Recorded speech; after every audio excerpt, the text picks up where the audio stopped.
Shalom saudara-saudara yang dikasihi Tuhan kita Yesus Kristus. Kiranya damai sejahtera Allah memenuhi hati dan pikiran kita. Kali ini kita akan melihat apa yang dimaksud dengan iman. Sebagai seorang Kristen, kata-kata ini sering sekali kita dengar di dalam persekutuan orang Kristen. Tapi apakah kita mengerti apa yang dikatakan dengan iman? Apa yang dimaksud dengan iman? Sering kita mendengar penjelasan tentang iman dari apa yang tertulis di dalam kitab Ibrani 11 pasal yang pertama. Di Ibrani 11 pasal yang pertama ini dikatakan, iman adalah dasar dari segala sesuatu yang kita harapkan dan bukti dari segala sesuatu yang tidak kita lihat. Kalau mengacu pada ayat ini, sangat sedikit hal yang dapat kita ambil pengertiannya, atau bahkan sama sekali kita sangat sulit memahaminya. Karena apa? Dikatakan bahwa iman adalah dasar dari segala sesuatu yang kita harapkan dan bukti dari segala sesuatu yang tidak kita lihat. Bukti dari segala sesuatu yang tidak kita lihat. Bagaimana sesuatu yang tidak kelihatan dapat menjadi dasar bagi sesuatu yang tidak kelihatan juga? Kita akan terbentur pada suatu kebingungan dari kata-kata yang disebutkan di ayat ini. Jadi iman itu sendiri apa? Bagaimana kita dapat memahaminya? Bagaimana sesuatu yang tidak kelihatan menjadi dasar bagi sesuatu yang tidak kelihatan juga? Kita akan terjebak dalam pemahaman dan pemikiran yang berputar-putar, pengulangan kata. Kalau dalam bahasa sederhananya, ayat ini berkata, kita meyakini apa yang memang sudah menjadi keyakinan kita. Kita tidak dapat banyak pemahaman dari definisi yang dituliskan di sini. Jadi sebenarnya kita harus memiliki iman, maka kita akan mengerti apa yang dimaksud oleh ayat ini. Maksud ayat ini adalah jika kita memiliki iman, maka kita memiliki dasar untuk hal-hal yang tidak kelihatan. Beberapa hamba-hamba Tuhan, para penginjil memberikan ilustrasi untuk menjelaskan apa yang dimaksud dengan iman. Kita akan melihat ilustrasi ini. Digambarkan ada sebuah kejadian kebakaran yang terjadi di dalam sebuah gedung. Gedung itu dihuni oleh beberapa orang. Jadi gedung ini adalah gedung bertingkat. Kebakaran telah terjadi di gedung ini. Asap mulai mengepul. Jalan-jalan untuk keluar juga sudah sangat tidak memungkinkan. Satu-satunya jalan untuk menyelamatkan diri adalah dengan cara harus melompat dari salah satu jendela yang ada pada gedung itu. Dengan harapan ketika melompat, orang yang di bawah yang sedang menunggu untuk menangkap kita akan menangkap kita. Orang yang sedang menunggu di bawah itu berseru, lompatlah, lompatlah, supaya orang yang ada di dalam gedung itu segera melompat. Saya akan menangkapmu dari bawah ini. Ini adalah satu-satunya cara di mana orang-orang yang ada di dalam gedung itu supaya dapat lolos dari bencana kebakaran itu. Kemudian orang yang ada di dalam gedung itu ada yang segera bergegas melompat, ada yang masih ragu-ragu sambil bergumul, sambil menangis, baru dia melompat. Dan ada juga yang masih kebingungan di dalam, tidak tahu harus berbuat apa. Sedangkan orang yang di bawah terus berseru, lompatlah, lompatlah, lompatlah. Saya akan menangkapmu dari bawah ini. Bila kita lihat dari ilustrasi ini, di mana letak imannya? Sikap dari orang yang melompat yang percaya kepada orang yang menangkap di bawah, sehingga ia mau melompat keluar dari jendela. Kepercayaan ini didorong oleh rasa takut terhadap api yang semakin dekat. Rasa percaya ini kemudian diarahkan kepada orang yang menangkap di bawah, yaitu Yesus Kristus. Hal ini bukan sekedar percaya, tetapi dibutuhkan komitmen yang total, sebab ada risiko saat melompat. Risiko yang dipertaruhkan adalah nyawa. Bila penangkapnya gagal, bisa saja ia cedera, cacat, atau bahkan sampai mengalami kematian. Jadi ketika kita berbicara tentang iman yang alkitabiah, kita harus siap mempertaruhkan nyawa kita. Jadi apa yang dimaksud dengan iman? Iman adalah suatu keyakinan yang ditegakkan dengan taruhan nyawa sekalipun.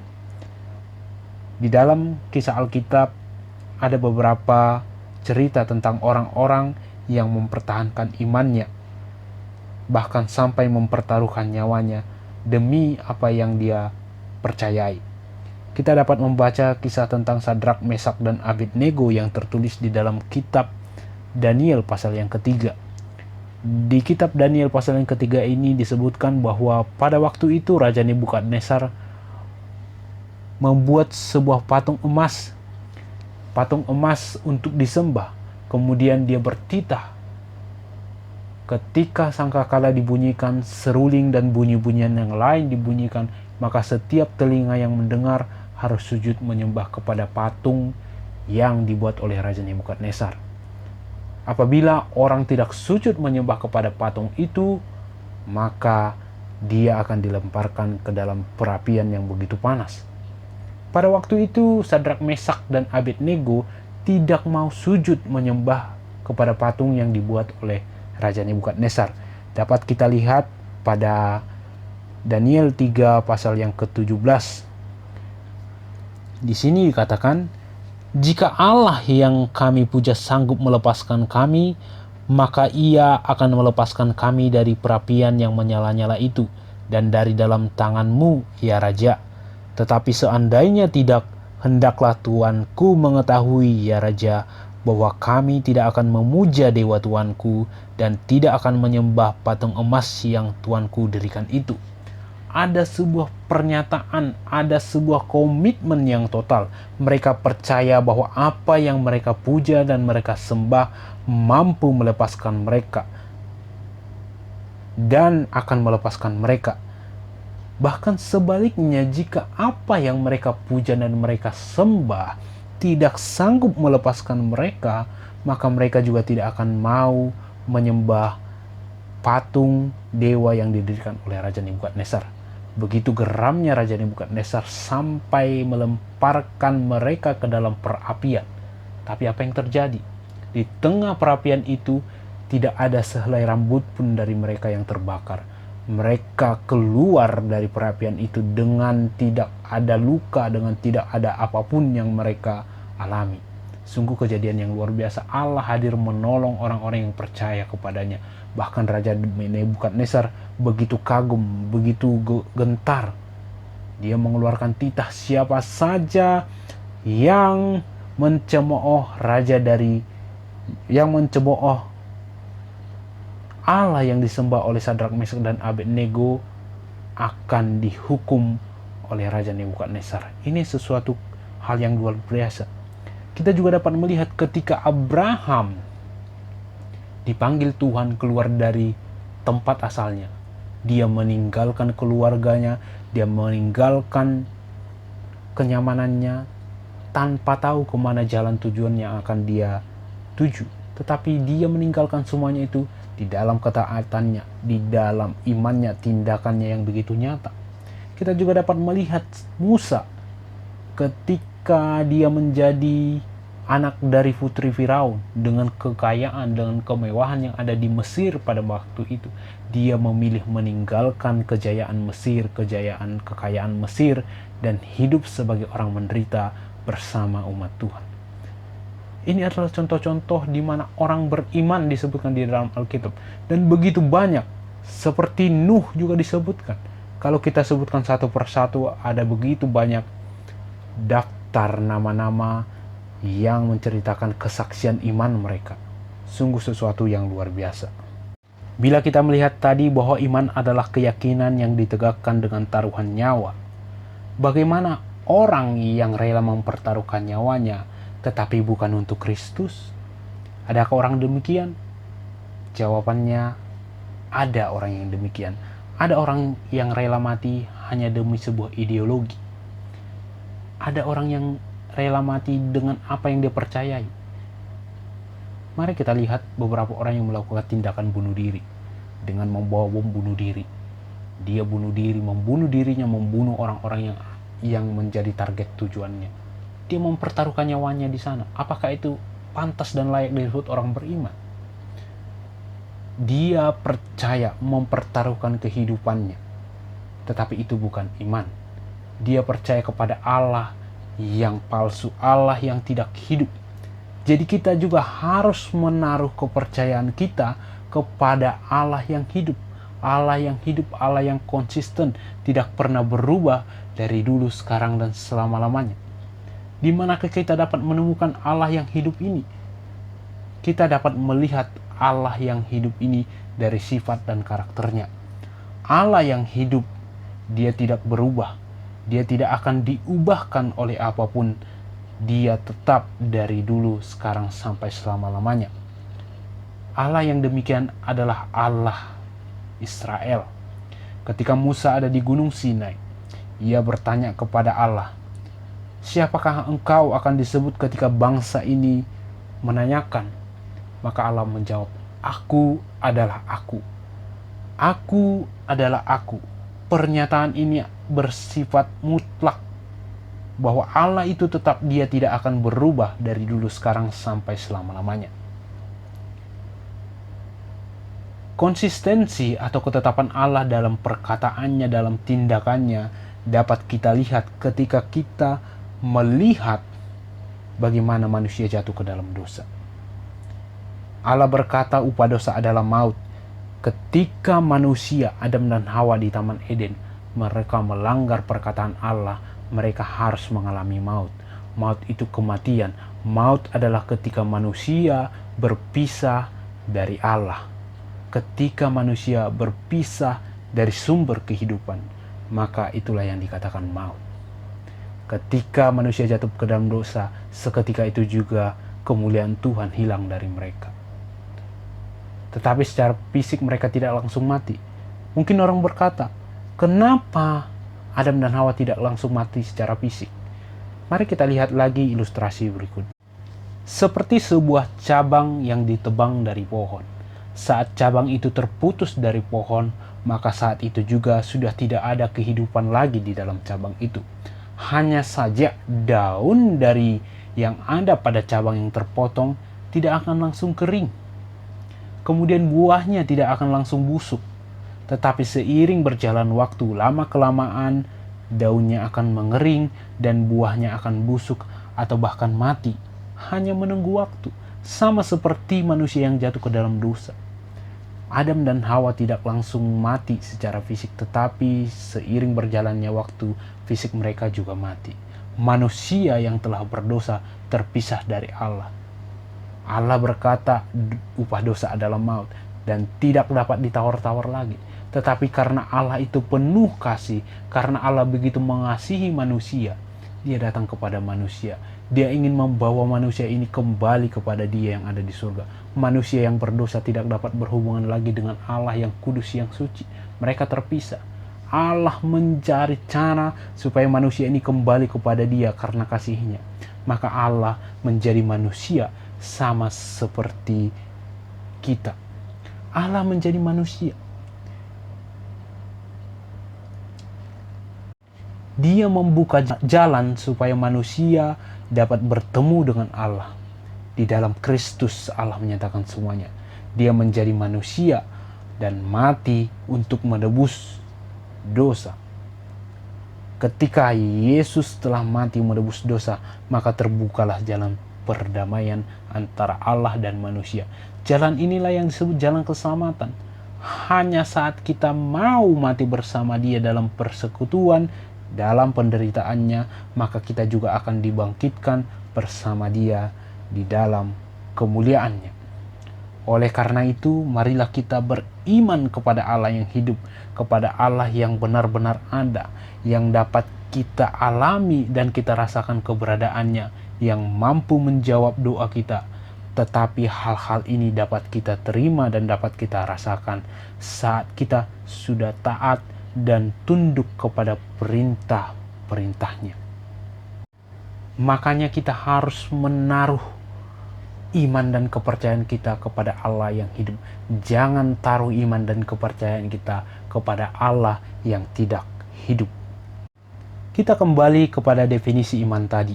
Iman adalah keyakinan yang ditegakkan dengan taruhan nyawa. Jadi iman itu bukan sekedar percaya. Apa yang dimaksud dengan sekedar percaya? Sekedar percaya maksudnya adalah semacam kepercayaan pada kematian dan kebangkitan Yesus yang tidak membutuhkan pengorbanan dari kita. Untuk mempercayai Yesus telah mati dan hidup bagi kita, kita tidak perlu mempertaruhkan nyawa kita. Kalau hanya untuk percaya Yesus telah mati dan hidup bagi kita, kita tidak mempertaruhkan nyawa kita, apakah itu pantas disebut sebagai iman? Ketika kita mengerti bahwa iman itu ditegakkan dengan taruhan nyawa sekalipun, apa yang sudah kita pertaruhkan bagi iman kita kepada Kristus? Kalau keselamatan itu begitu murahnya untuk kita terima, mengapa Kristus harus menderita dan harus disalibkan? Mengapa dia harus merendahkan diri dan menjadi manusia? Justru karena mahalnya keselamatan itu, tidak ada satupun yang dapat atau sanggup, tidak ada satupun yang layak. Hanya ketika Kristus memenuhi kehidupan kita, maka kita mampu melakukannya untuk menaati kebenaran Tuhan. Keselamatan itu adalah kasih karunia, diberikan dengan cuma-cuma. Dan Kristus adalah kasih karunia yang diberikan kepada kita. Tetapi kita harus tahu dan paham bahwa untuk menerima kasih karunia yang diberikan dengan cuma-cuma itu, kita harus mempersembahkan seluruh hidup kita. Bukan hanya sekedar percaya, tetapi benar-benar mempertaruhkan seluruh kehidupan kita. Seluruh kehidupan kita mencakup apa yang kita miliki, apa yang kita ingini, apa yang kita cintai. Bukan hanya sebagian, tetapi seluruhnya harus ditundukkan kepada Kristus. Tapi apa yang terjadi? Sekalipun keselamatan itu adalah kasih karunia, tidak semua orang mau menerima kasih karunia itu. Rasul-rasul taat kepada Kristus, mempersembahkan seluruh kehidupan mereka. Kita melihat bagaimana Paulus hidup. Dia meninggalkan jabatannya pada waktu itu dan ikut menderita mengabarkan Injil. Petrus, Yohanes, murid-murid yang lain juga melakukan hal yang sama. Mereka meninggalkan kehidupan mereka. Mereka mengikuti teladan Kristus, mempersembahkan seluruh kehidupannya untuk Kristus. Kalau kita mengenal hamba Tuhan yang bernama John Sung, kita melihat bagaimana biografi hidupnya. John Sung adalah hamba Tuhan yang dipakai Tuhan secara luar biasa. Dia mulai pendidikannya menjadi sarjana sains sampai menjadi doktor sains. Dia mengambil gelar doktoral, tetapi ketika dia selesai menyelesaikan pendidikannya, dia merobek ijazahnya dan dia memilih untuk menjadi pelayan Kristus. Dia biasa saja menjadi orang yang sukses. Pada masa itu menjadi doktor sains adalah sebuah pencapaian yang luar biasa. Dia bisa dipakai bekerja di negaranya. Dia bisa menjadi orang yang diperhitungkan, orang yang diperlukan bangsa dan negaranya, orang yang menjadi kaya, orang yang benar-benar berpengaruh. Tetapi dia mengambil sikap dan mengambil tindakan mempertaruhkan semuanya itu di dalam Kristus. Dia mengambil sikap untuk menjadi pelayan Tuhan, hidup untuk melayani. Apa yang terjadi jika seandainya Yesus itu tidak benar? Maka John Sung akan mengalami kerugian. Kerugian apa yang dialami? Seluruh kehidupannya. Karena dia mempertaruhkan seluruh kehidupannya di situ. Tidak ada tempat lain dia untuk berharap. Tetapi kita percaya, ketika kita menaruh harapan kita kepada Kristus, menaruh kehidupan kita kepada Kristus, maka Allah akan menyatakan dirinya kepada kita. Kita akan mengalami dengan nyata bagaimana Allah itu ada, bagaimana Allah itu hidup, dan bagaimana Allah itu berkarya di dalam kehidupan kita. Bagaimana kita tahu bahwa kita adalah orang yang beriman? Iman di dalam hidup kita, iman di dalam diri kita akan teruji ketika kita dihadapkan pada tekanan-tekanan yang sulit, ketika kita dihimpit, ketika kita mengalami ujian, maka dapat dilihat dari reaksi kita terhadap ujian. Pada saat kesukaran datang, pada saat ujian iman datang, saat itulah kita akan menyadari kita Kristen sejati atau bukan. Apakah kita dapat bertahan hidup secara rohani atau kita berubah karena situasi yang begitu sulit dan begitu menekan kita. Selanjutnya di dalam kualitas komitmen kita. Ada orang yang menjalani komitmennya bersama dengan Tuhan dengan sedikit sukacita. Ada juga yang menggerutu. Dia mungkin berkata, aku sudah mempersembahkan seluruh kehidupanku. Begitu susahnya apa yang kutanggung demi Kristus. Kemudian ada juga orang yang mempertaruhkan seluruh hidupnya dengan penuh sukacita di dalam menghadapi berbagai penderitaan dan cobaan. Seperti Paulus, dia bersinar terang di tengah tekanan. Ada perbedaan kualitas dari sesama orang yang mempersembahkan seluruh kehidupannya. Kualitas komitmennya berbeda dan hasilnya atau buahnya pun akan berbeda. Maka ada yang berbuah 30, ada yang berbuah 60, dan ada yang berbuah 100 kali lipat. Kiranya kita memiliki iman dengan komitmen yang total, berkualitas, serta memiliki pengaruh dan kuasa yang membuat orang lain melihat kemuliaan Tuhan di dalam kehidupan kekristenan kita. Kembali saya ingatkan bahwa iman itu adalah keyakinan kepada Kristus yang harus ditegakkan bahkan sampai dengan mempertaruhkan nyawa kita. Tuhan Yesus memberkati kita semua.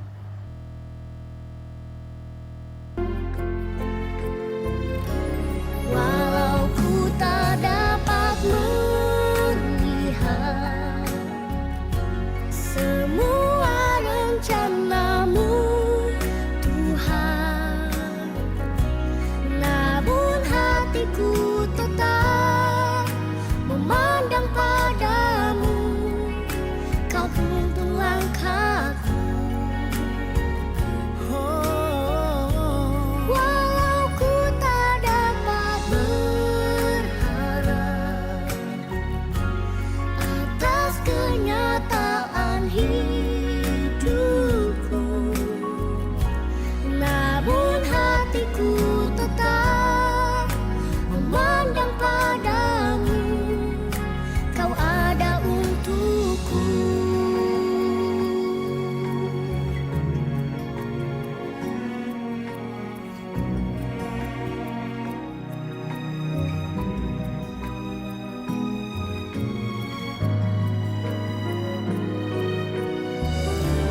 Walau ku tak dapat melihat semua rencana-Mu, Tuhan, namun hatiku tetap memandang padamu. Kau tuntun langkahku. Walau ku tak dapat berharap atas kenyataan hidupku, namun hatiku tetap memandang padamu. Kau ada untukku. Namun hatiku tetap memandang padamu. Kau ada untukku.